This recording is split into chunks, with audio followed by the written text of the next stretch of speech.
Your party is on the verge of exhaustion, your lungs are burning, your legs feel like lead, and the grief of losing a beloved companion to a murderous pack of hunting quaggoths still suffocates your heart. You stumble forward, half blind in the endless Underdark, clinging to the thinnest sliver of hope. You notice a light scattered around the bend of the cave tunnel. With dread clawing at your mind, you continue towards it, praying that whatever lies ahead is a better fate than being ripped apart from behind. As you round the corner, you find yourself before a strange and surreal sight. Sitting at a desk in front of a massive ancient gates, reinforced and carved directly into the cavern wall, is a brightly dressed kobold. Above him flickers a tacky magical sign, glowing with a poor illusion spell, written badly in common. Frizzles Carnival! The kobold looks up and sees you, and his face lights up. He quickly straightens his elaborate suit, clears his throat, and tugs frantically on a rope beside the desk. Bells chime overhead, echoing in the chamber. Then, with a grin, he declares, "Welcome, weary travellers, to Frizzle's Carnival and Tollbridge. Today we're having a special, only 5 gold pieces per traveller. Step right up. Greetings, fellow adventurers. Dunk here from Dunk's Dungeon. Today I have something truly special for you and a little bit different. This is a mini adventure packed with excitement, danger, and of course, a whole lot of kobolds. Now, kobolds, I absolutely love them. Across the editions of Dungeons & Dragons, they've been evolving dramatically. They began as little dog-like goblin imitators, but over time they've become awesome dragon-inspired creatures. They brim with personality and they employ dangerous, clever tactics. In this video, I'm going to walk you through a 5-room dungeon designed for your Underdark campaign. It's flexible, you can run it as a fun, whimsical side quest, or you can ramp up the danger and turn it into a lethal death trap, swarming with kobolds eager to grind your party into a bloody pulp. So join me as we delve into one of my favourite dungeon designs, something I created by pulling inspiration from the rich back catalogue of D&D material and then twisting it into something unique. So the first room is a grand entrance to the kobold's domain. Your party emerges into the cavern, dominated by that massive reinforced door and the flashy magical sign. And waiting behind the desk is Frizzle, the kobold ringmaster of this entire operation. If you want to do a role-playing option and the party approaches peacefully, Frizzle is nothing short of charming. He's an entrepreneur at heart. He realized long ago that offering an experience is safer and far more profitable than mugging people. So when his tribe took over this bridge, he seized the opportunity. He transformed it into a combination toll booth, carnival, and dungeon, designed to delight paying customers while also keeping them alive long enough to pay again.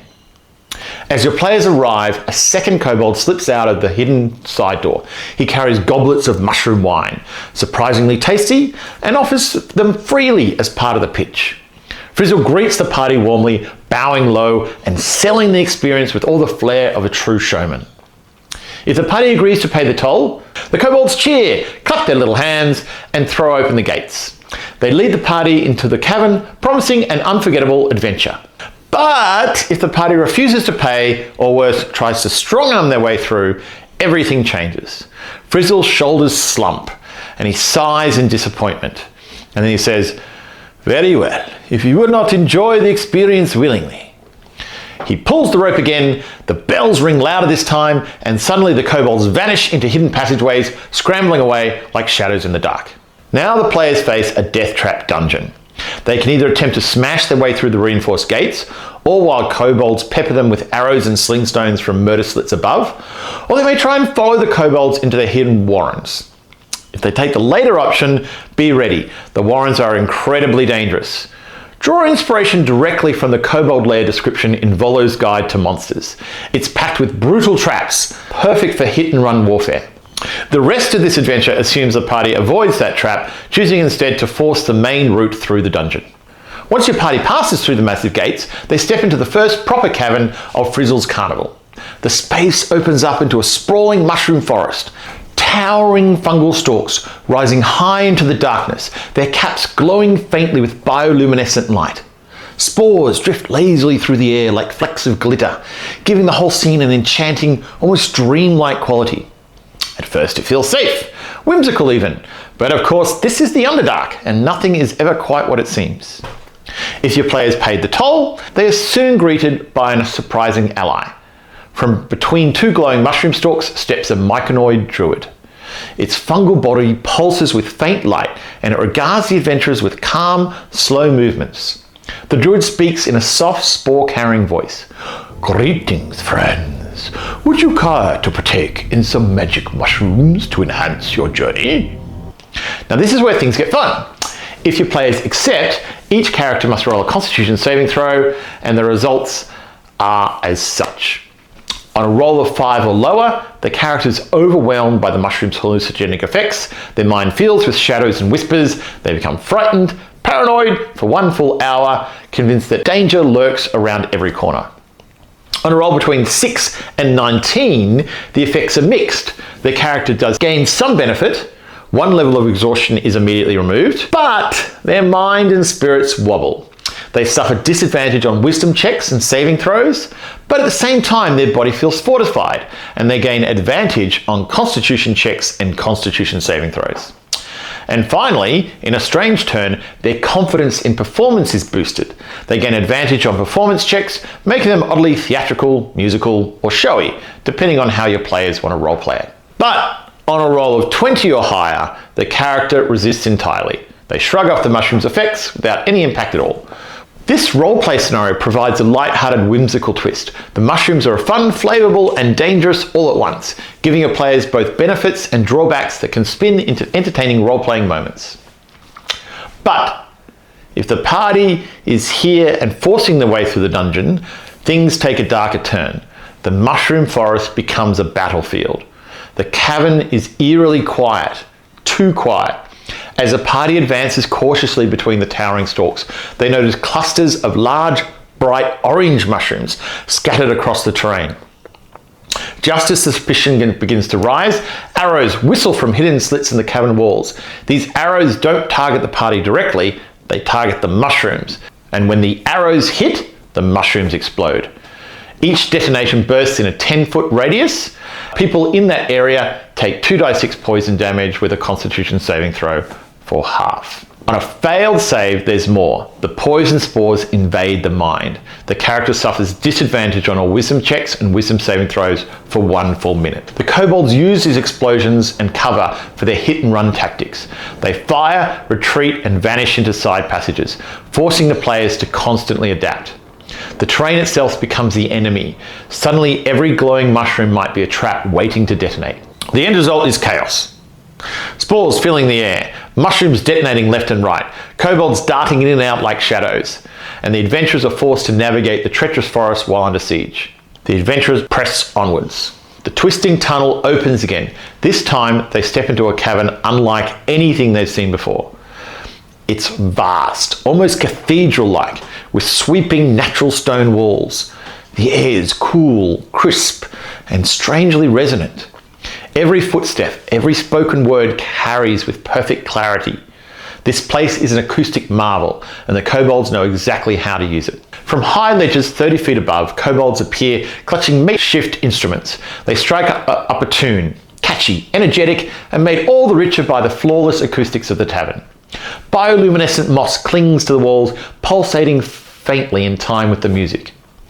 Then, kobold sorcerers add their own flair. Minor illusion spells paint bursts of colour in the air. Fireworks shimmer, sparks dance, and the glowing shapes spiral across the ceiling. Kind of like the fireworks at Bilbo's birthday party in Lord of the Rings. And there, standing tall on a protected ledge at the far end of the cavern, is Frizzle himself. He waves a wand of wonder with all the dramatic flair of a seasoned showman. With each flourish, random magical effects surge into life, enhancing the performance. Because Frizzle has mastered this act, he has advantage on the wand's random effect table, ensuring the most spectacular outcomes. The whole thing becomes a theatrical extravaganza. The music, the magic, the acoustics, all of it lifts the spirits of the party. And here's where you as the Dungeon Master reward them. Each member of the party gains the benefits of the Aid spell. On top of that, they receive heroic inspiration. The kobolds cheer from above, the moss grows brighter, and for the first time, what feels like forever, the adventurers feel uplifted. But, of course, if the party refuses to play along, or if things have gone hostile by this stage, the cavern transforms into a deadly gauntlet. The kobolds on the ledge put away their instruments and instead rain arrows and slingstones down on the party. The acoustics that once made the music sing now amplify the sounds of battle. Kobold sorcerers step in, using their magic offensively. They cast vicious mockery, their voices cutting through the perfect acoustics to insult and distract the adventurers, dealing psychic damage with every jeer. If the characters have been affected by the mushrooms, they get disadvantage on the saving throw to avoid these spells. They also cast grease, spreading slick patches across the cavern floor, turning the ground itself into a hazard. Frizzle, meanwhile, uses his wand of wonder not to entertain, but to sow chaos. He targets the party, unleashing the most disruptive and unpredictable effects as possible, getting advantage on the table to maximize mayhem. The party must make a choice. Do they brave the gauntlet and press forward under relentless fire from above? Do they find a way to climb the 30-foot ledges and take the fight to the kobolds? Or do they retreat, hoping to find another way round? The music and theatrics fade as the adventurers press deeper into Frizzle's carnival. Soon the cavern narrows and the walls fall away into a black void. Before them stretches an ancient stone bridge, cracked and weathered, spanning what seems like a bottomless cavern. From the abyss rises a chilling breeze. The air carries whispers, shadows twisting and swirling far below. A dark, oppressive presence emanates from the depths, filling the party with unease. If you're being escorted through this dungeon, Frizzle makes his grandest entrance yet.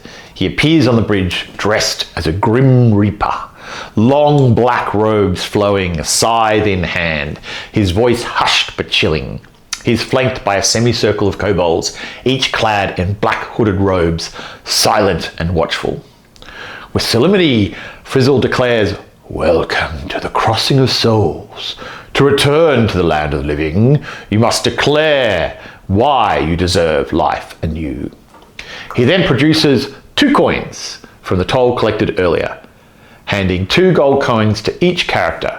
You must cast 1 coin into the abyss on your left and 1 coin into the abyss on your right. Only then may you cross. Now comes the test. Each character walks the bridge and must perform the ritual, and then they make a wisdom saving throw with a DC of 15. On a failure, the abyss gazes back. The characters is overwhelmed by a terrifying vision of their worst fear. They suffer short-term madness effect, which you can pull directly from the Dungeon Master's Guide, or create bespoke nightmares tied to the character's backstory. In my own Out of the Abyss campaign, I did exactly that. Each character confronted a unique nightmare personalized to their past. It was chilling and unforgettable. On a success, the characters feel the icy breeze and hear the whispers, but steel themselves against it. They shake off the darkness and push forward. If any character refuses to perform the ritual, Frizzle immediately panics. He breaks character, his bravado gone. He scrambles to complete the ritual himself, insisting, "Wait, you must honor the spirits! Terrible things will happen if you do not." And indeed, if the ritual is not completed, the abyss stirs. Shadowy figures begin to rise, clawing their way up through the chasm. If your party is fighting their way through this dungeon, the room turns violent. The bridge becomes a battlefield. At first, it appears silent and unguarded, but a careful adventurer who beats a passive investigation check of 12 notices a worn inscription carved into the stones. "Pay the toll or be trapped in the underworld." And beside the words is an engraving of 2 coins. If the party ignores the inscription and attempts to cross without paying, the abyss itself responds. Spectral toll collectors rise from the depths to enforce the price. For a low-level party, a group of shadows swarms the bridge, their cold claws reaching to drain the strength from the adventurers. For a mid to high-level party, a shadow dragon bursts forth from the void, its wings stirring in the darkness as it seeks to drag their very souls into the abyss.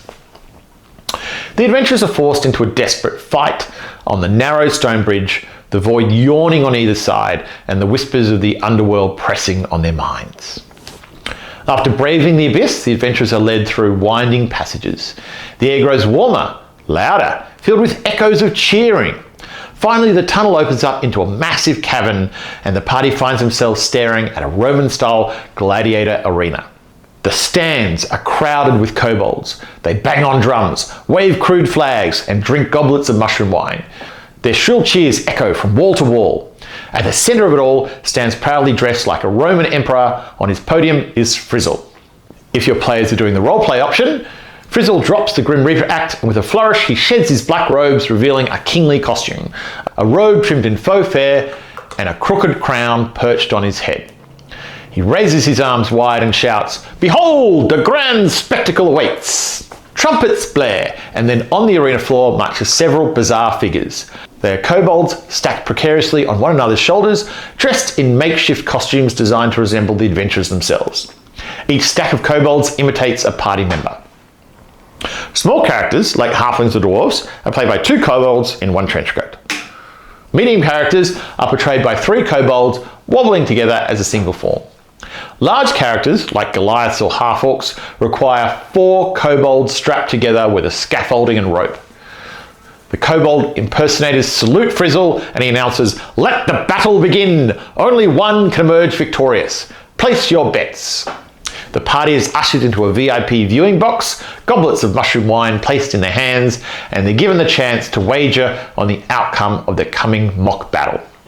Better yet, they can control their kobold counterparts as if they were characters of their own. Each kobold character has 13 hit points and an armor class of 13. Their weapons are comedic imitations of the adventurer's own. A foam hammer here, a glowing mushroom acting as a firebolt there. In melee, they deal 1d8 damage. At range, with their firebolt, they deal 1d6. The rules of the spectacle are simple. Each round, the players roll a 20-sided dice. The highest roller can grant bardic inspiration to their kobold, or they can attempt a subtle cheat, distracting an opponent, rigging the fight in their favour. But if they get too obvious, Frizzle notices. He immediately zaps the offending kobold character with his Wand of Wonder, disqualifying them in a flush of chaotic magic. When a kobold character reaches 0 hit points, the stack collapses in a heap, their disguise falling apart in a slapstick tumble. They're out of the competition. The fight continues until there is only one kobold adventurer left. This entire event is played for laughs. It gives your table a break from the tension, providing a hilarious, light-hearted moment in the middle of an otherwise brutal Underdark campaign. Of course, if the party has chosen violence, or they've been killing their way through the carnival, things play out very differently. Instead of watching from the VIP box, the adventurers themselves are shoved out onto the arena floor. The stands erupt in cheers as Frizzle appears high above. His voice booms out, "Welcome, uninvited guests. Let's see how you handle our champion." A heavy portcullis creaks open, and from the shadows emerges a terrible beast the kobolds have captured for their games. This exact monster is up to you as the dungeon master, but here are some excellent options. A shambling mound dragging its moss-covered body across the sand. A bullet bursting up from beneath the arena floor with snapping jaws. A basilisk, eyes glowing with petrifying menace, or another creature appropriate to the campaign's level. The kobolds cheer wildly from the stands, waving banners and throwing rotten food in the arena. Frizzle uses his Wand of Wonder to add chaos to the fight. If the adventurers try and target Frizzle directly, he retreats into safety, preferring to remain the master of ceremonies rather than a combatant. The adventurers must battle the champion in full view of the kobold adversaries. After the battle in the arena dies down, the adventurers are led through one of the last passageways. The stone walls begin to soften to smooth alcoves. The smell of mushroom wine drifts through the air and warm light flickers ahead. Finally, the party steps into a cavern transformed into something utterly unexpected. A relaxing lounge and, of course, a gift shop. The cavern is cozy, almost homely. Plush cushions are scattered about the floor, inviting the weary travellers to collapse in comfort. Low tables are set with trays of exotic fruits, savoury snacks, and goblets of mushroom wine. Incense burns faintly, carrying a soothing herbal aroma. Frizzle is waiting here, beaming with pride. He spreads his arms wide and proclaims, "Congratulations, you have survived Frizzle's carnival. Please relax and enjoy our hospitality." The kobolds bustle around like cheerful attendants, topping up drinks, offering snacks, and congratulating the adventurers. But that's not all. In the far corner of the chamber, a small makeshift stall has been set up. This is the kobold gift shop, offering a selection of oddities and useful items. Among the trinkets, the adventurers can find a couple of healing potions for those who are battered and bruised, fresh rations and basic supplies, and potentially bottled magic mushroom potion, which grants the same effects as the mushrooms from room 2. Unpredictable, but potentially very helpful. And hidden amongst the junk, a few uncommon magical items the kobolds don't realise are truly valuable. Treasures such as a drift globe, or perhaps a bag of tricks, mixed in amongst the souvenirs. Here the adventurers may rest in safety, resupply, and perhaps even make a friend of Frizzle and his entrepreneurial clan. The kobolds are genuinely thrilled to have entertained their guests who played along, and they are eager to send the adventurers on their way refreshed. If the party has somehow fought their way through the carnival and cut down kobolds instead of paying the toll, the relaxation chamber tells a different story. Instead of cushions and attendants, they find a single chest placed in the middle of the cavern. A note is attached, written in shaky common. It reads, "We surrender. Please accept this treasure and leave us be. We're sorry for any trouble we've caused." Inside the chest is an appropriate hoard of treasure for your campaign. Gold, trinkets, perhaps one or two magical items, but the kobolds themselves are nowhere to be seen. No matter how the party exits the relaxation chamber, this doesn't have to be the end of their kobold carnival experience. As the adventurers prepare to move on, you can add a narrative hook to lead into future encounters. In my own campaign, as the party rested, the sound of distant magical explosion echoed through the Underdark. A kobold rushed in, whispering frantically to Frizzle. The kobold entrepreneur bowed apologetically to the adventurers and said, "Apologies, but we seem to have some other guests who are less cooperative. Safe travels." This of course hints at the drow hunting party that had been pursuing my players, the ones who refused to pay the toll. It sets the stage for the next tense chase, but gave my players the chance to recover and resupply before it began. Later, if your players park back this way, you can escalate the stakes. Maybe Frizzle's kobolds have become corrupted by a demon lord, twisting the carnival into the true death trap. Or perhaps you recreate the iconic Bridge of Khazad-dûm scene from the Lord of the Rings, with a Baelor emerging from the abyss to test your heroes. So that's it from me. So if you enjoyed this journey through the Kobold Chaos, or if you found the inspiration for your own Underdark campaign, please hit the like button, share the video with your fellow Dungeon Masters, and consider subscribing to my channel. And of course, as always, until next time, may you roll well, and more importantly, roll often.